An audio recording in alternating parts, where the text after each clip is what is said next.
Let's talk about another big trailer that came out in this thing. And we're sticking in the world, Marvel here a bit. Guardians of the Galaxy Volume 3 dropped their new full trailer. And I will tell you what, this was a damn good trailer. And one of the things that I loved about this trailer was it completely was consistent with the tone of the Guardians of the Galaxy. You know, sometimes you move forward in these things. One of the things I'm a little bit nervous about Ant-Man Quantumania, to be honest with you, is that it seems like they're really departing from the spirit of the Ant-Man movies. Like, again, just the lack of Michael Pena. John, again, with the no Michael Pena. I know. I'm a broken record on, but still, just the lack of Michael Pena, the fact that, I mean, I love the charm and the heart and the humor and everything of the Ant-Man movies that fit in that with that character. And this movie looks like a real departure from that. Yeah. And I'm not saying it's not going to work. It might be the best of the franchise so far. I'm just saying it makes me a little bit nervous going into it. I was also a little bit nervous that, you know, the third film, maybe James Gunn feels like it's time to change everything up and all that kind of stuff. I love the fact that you still feel the heart of the Guardians of the Galaxy there. That scene where, like, Gamora's like, well, why don't you hook up with my sister, right? And he's like, you know, I just noticed what a gorgeous shade of black your eyes are and all this kind of stuff. He charged me. He's like, I'm just saying he had a good choice. Like, whatever. That whole thing to me had that warmth and that charm that I want to see alongside of the big action and explosions and all that kind of stuff that we've come to expect from an MCU or a DC movie or whatever.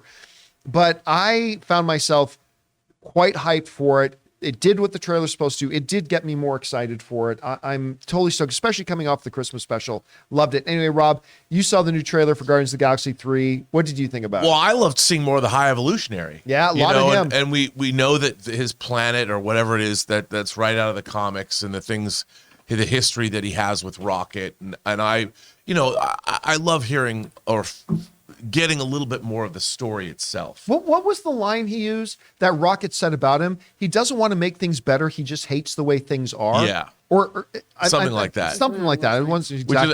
There was a lot of Rocket in this. I just want to go and fly away or whatever he said. And I thought, like, the trailer I just thought was okay as a trailer went, but I really loved the glimpses of the story that we're getting. So it made me more excited that the High Evolutionary is apparently more of a villain than I might have thought. And the fact that Adam Warlock is his errand boy, or whatever, I think that's great. I mean, I love all that. So this, in terms of moving the needle, this made me more excited. I was already excited because I love these movies, but this trailer looks really, really good. And I love the way the High Evolutionary is playing it, the way and by the way, Nebula's hot.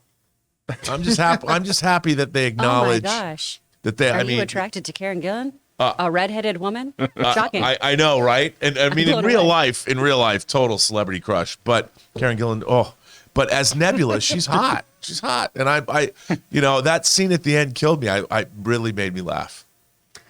Anyway, Chris, you had a chance to see the new Guardians trailer. What did you take of it? It made me nervous. It makes me really nervous because it features so much Rocket and Layla and the High Evolutionary. And if he dies, I will burn a Regal to the ground. I will lose my mind. I won't really, guys. Please don't take away my pass. But I'm very, very nervous that they're going to do something terrible to my trash panda. And I don't want that. There is a big misdirect in the trailer too, because I think one of the final shots is you see them walking out. I think Groot is carrying what looks like Peter's body, but clearly Peter just passed out because I think Rocket is also walking there and he's just sipping on a soda and whatever. So I think it's probably something that he passed out because it's set up in this trailer. They're talking about taking the final journey together, whatever. And then they see him carrying out his body. It's like, okay, I think that's probably a pretty obvious misdirect. My one concern though is with the High Evolutionary, because while the trailer did make me very intrigued about the character, I do fear this is going to be a very insert villain here kind of role, much say like, the unfortunate role that they kind of gave the villain in the first J.J. Abrams Star Trek movie. Who the first Hulk actor? Who was it that played? Eric Bana. Eric Bana playing Nero. It was really just the Dark Elves in Thor 2. Like, I don't feel like this is going to be, again, this is just interpreting from a trailer. I could be way off about this. I hope I am, but it just kind of feels like a insert terrible menacing villain here who's not really going to have any staying power that, say, like a Killmonger or a Thanos or a Loki did. But, we'll find out. Guys, the question is for you. What did you think about this trailer for Guardians of the Galaxy 3? I thought it was quite fun and really well done. Captures that spirit of it. Few things I'm a little bit worried about, like will it be a really good, compelling villain, or will it just be used as a throwaway villain? Whatever you guys think, though, jump down to the comment section below and let us know your thoughts.